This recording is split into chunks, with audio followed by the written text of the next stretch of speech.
The David Pakman Show at davidpakman.com.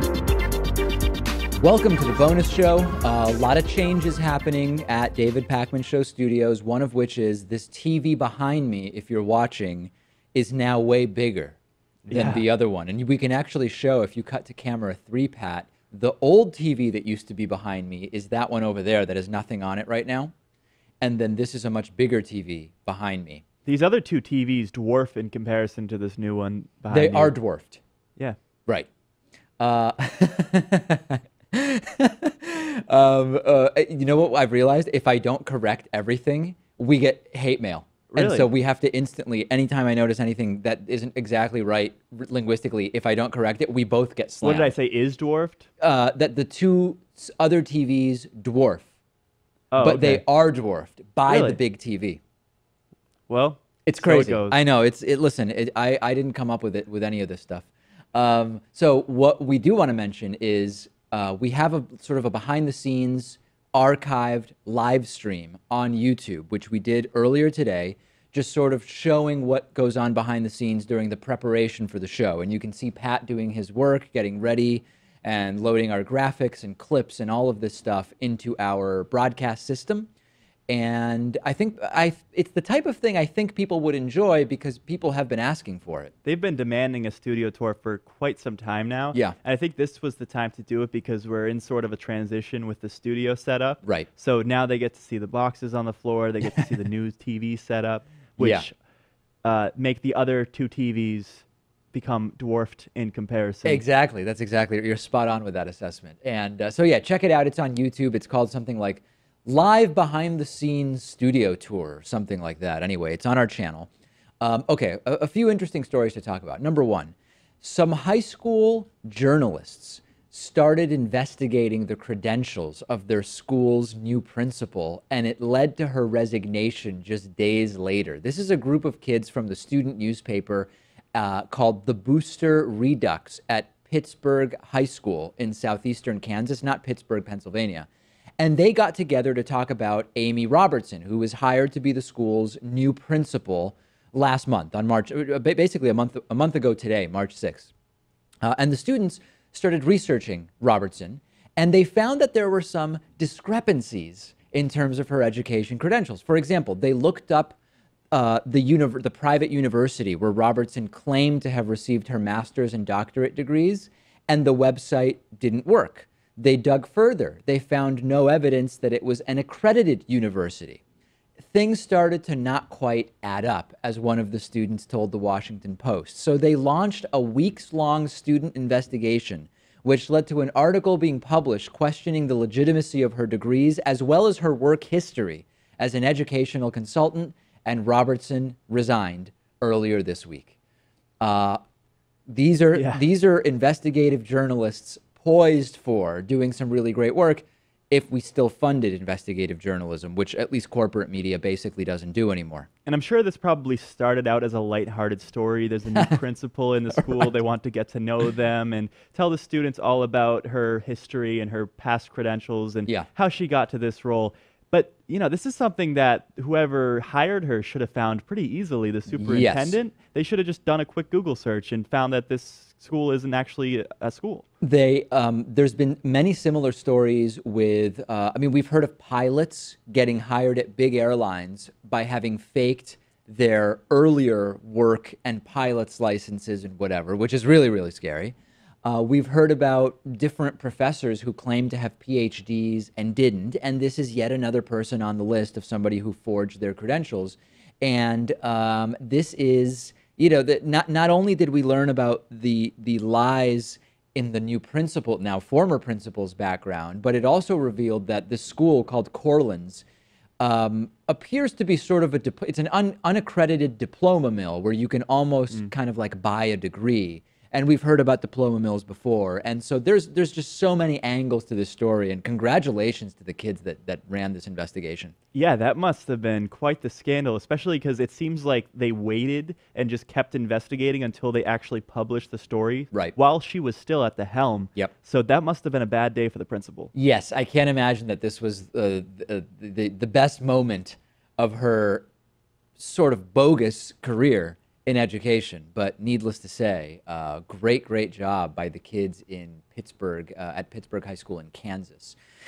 In the midst of our YouTube ad crisis, Bill O'Reilly is sort of having an ad crisis of his own. Almost 50 advertisers have bailed on advertising on Bill O'Reilly's Fox News program, The O'Reilly Factor. But it's probably not going to be enough to get his show canceled because it's such a well-rated show that. So the background is Bill O'Reilly yet again is involved in a sexual harassment scandal, lawsuits, continuing his history of loofah and falafel-related weird things that he said to women, including Andrea Macris, piggybacking on the Roger Ailes sexual harassment scandal. It's pretty bad over. It's clearly just a boys' club over there. It's so clear that that's what's going on. Yeah, and remember Donald Trump was always a frequent guest on Fox News, right? So, you know, he's contributed as well in that. Trump has kind of defended O'Reilly in this, which shouldn't surprise anybody at all. So about 50 advertisers have pulled out, and I think it's great, right? I mean, act your conscience. It's sort of the opposite of the YouTube advertiser boycott.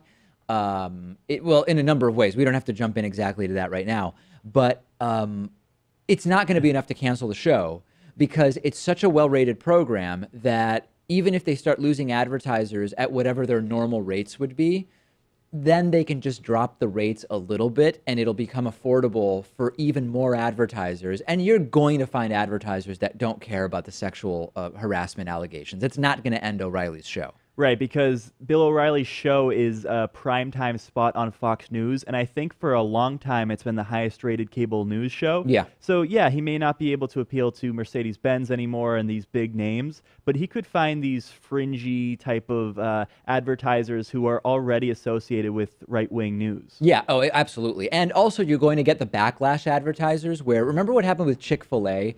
Where it was revealed that they have all this anti-gay stuff. We don't have to rehash it. But so there was the initial boycott of Chick-fil-A. But then there was sort of like the counter boycott where people who never really cared much about Chick-fil-A, but they support so-called religious freedom and the ability to be against gay people if you want to be against gay people. So then they started deliberately going out of their way to go to Chick-fil-A. And I don't think that it had a huge impact net on Chick-fil-A at all. I would imagine it was a net benefit overall. It might be. It might have been because they didn't have lines out the door before they got involved in the anti-gay controversy. So it might have ended up being good for Chick-fil-A. And perhaps the protesters were people who otherwise probably wouldn't have even gone to Chick-fil-A to begin with. My thoughts exactly. Yeah. So I don't think it will be the money that ends up sinking O'Reilly. If anything sinks him, I think it will be that if the PR situation just gets inescapably bad for Fox News, that might motivate them to make a move. But it's not going to be because money dries up that O'Reilly will lose the show. Remember a few months ago where we thought Fox News could split up entirely because, of course, the Roger Ailes scandal was in its heat, Megyn Kelly criticizing the network, and it seemed like when Donald Trump was going to lose, he would have a plan to create Trump TV, and his loyalists would bring on people like Sean Hannity, perhaps, and the whole network would be divided. Doesn't seem like that's going to happen. No. But Bill O'Reilly leaving, that would be a huge blow to their network. It would be, and I wouldn't hold my breath for it right now, although it's great that advertisers are pulling out, and Rush Limbaugh suffered the same thing. And again, he just brought on other advertisers, and yeah, they might pay less, and his income probably went down by a few million a year, or a few tens of millions a year, but Rush Limbaugh's still fine. His show is still on. Right, because I think the people who have been watching Bill O'Reilly all these years are convinced that he did the right thing, or he's not even involved in the scandal whatsoever. Yeah. So as long as the views are there, the advertiser money will follow. No doubt about it. And if it's a 10% discount at the end of the day, it's not a huge deal. I wanted to address, people have been emailing me in response to the YouTube advertiser boycott that's been crushing our revenue by about 40% and saying, David, are you worried? In other words, people recognize that we're doing what we think we need to do to recover the lost revenue. But members have been saying, are you worried about the future of the show? And so my answer is, it depends on when you ask me. I mean, am I worried that we're going to have to go off the air in the next 3 to 6 months? No, I'm not. I mean, the election season was strong, and the first quarter of 2017 was strong. And, if we don't replace all the money today, we're not going off the air. It's more of a longer term concern, which is, over the long term, we've had this reduction in ad revenue, and we need it to slowly recover so that in 3, 6, or 9 months, we don't start to have a real problem where we have to say, hey, we might be forced into making programming decisions based on the amount of revenue that's coming in or what might or might not be monetized. So my concerns are longer term about will we be able to expand the way we've been planning to expand, et cetera. In the short term, the show is continuing the same way. And this is why it's good that in the first 72 hours of this thing, or I guess now it's been more like 96 hours of this thing, we've had over 600 donors show up at patreon.com/David Pakman Show and make contributions. That's started to create a new revenue source for us, and we'll see sort of how much we can build that. We've had hundreds and hundreds of new members show up. So we're in a position where, and this is where it becomes really hard to predict. If the next 2 months continue with new members and new Patreon donors the way the last 96 hours have gone, in the next 2 months, we will recoup and we will be now completely unaffected by the YouTube ad scandal. But the YouTube ad scandal is going to become background noise, right? In other words, now it's a very acute thing.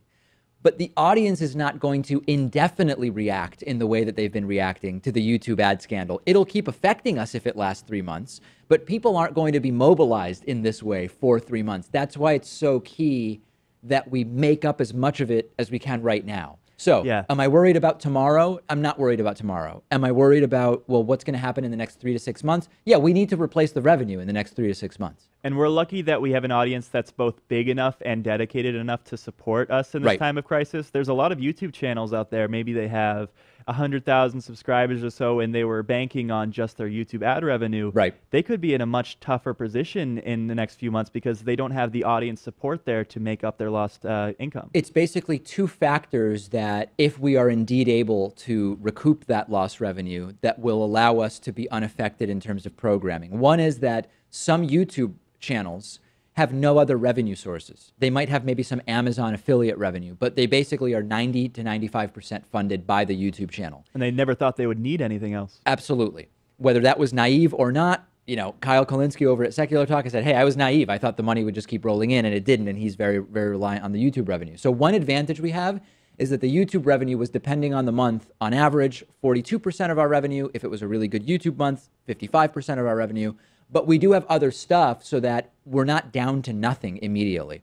The other thing is the audience is big enough where if only 3 or 4% of the audience decides to contribute financially, either through Patreon or through membership, we more than outdo what we lost from YouTube. Not everybody is in this position, as Pat is saying. And so we're I don't know if I would call it luck. We're fortunate that at the time that this happened, we've had years of building the audience so that hopefully we can weather this thing. And I'm cautiously optimistic based on the first 4 days, but I am worried that it's going to slow down as it becomes background noise. And you've done the math, and I guess if you watch one of our YouTube advertisements, it contributes about 1/5 of a penny to us. So, you know, even if you watched every single video for a month, you know, 100 or so videos. 30, 50 cents maybe. Yeah, it's barely anything. But if you're able to contribute a couple dollars a month, you're helping us so much more than you would just by watching the videos. That's a key thing that I've been trying to explain to people, which is even if you're a dedicated YouTube watcher, you're probably as an individual only contributing anywhere from 30 to 50 cents per month to us. If you watch every single video, which very few people do, because that's hours and hours and hours of content, right? I mean, that's about 25 hours a month of content or something like that. If you just throw $2 a month at the show through patreon.com/David Pakman Show, you're probably outdoing what you were doing by watching every YouTube video by 4 times. So the good news is that the math of it is pretty good because many people, not everybody, but many people can contribute $1 or $2 a month. And that's what makes me optimistic. And it's not only a contribution for the show, it's also a contribution against corporate media. Yes, it is. And against this YouTube system that's been screwing us as of late. Because every dollar that's been pulled out of YouTube has been reallocated to corporate media. That's just the way it is, right? If when you're a big company, in 2016, you say we're spending $50 million on ads in 2017. And if you had $10 million allocated for YouTube and all of a sudden you pull that out, you don't say, hey, we'll just keep the $10 million in the bank. That's not how corporate budgets go. If you want to justify that budget the following year, you need to use the budget in the present year. And it's a massive redistribution of ad dollars to corporate media. So Thanks to all of our new members. Thanks to everybody who's contributed on Patreon. If you're a member and you're not contributing on Patreon, if you have the financial means to even add $1 or $2 per month to what you pay for membership, please do go to patreon.com/David Pakman Show. The David Pakman Show at davidpakman.com.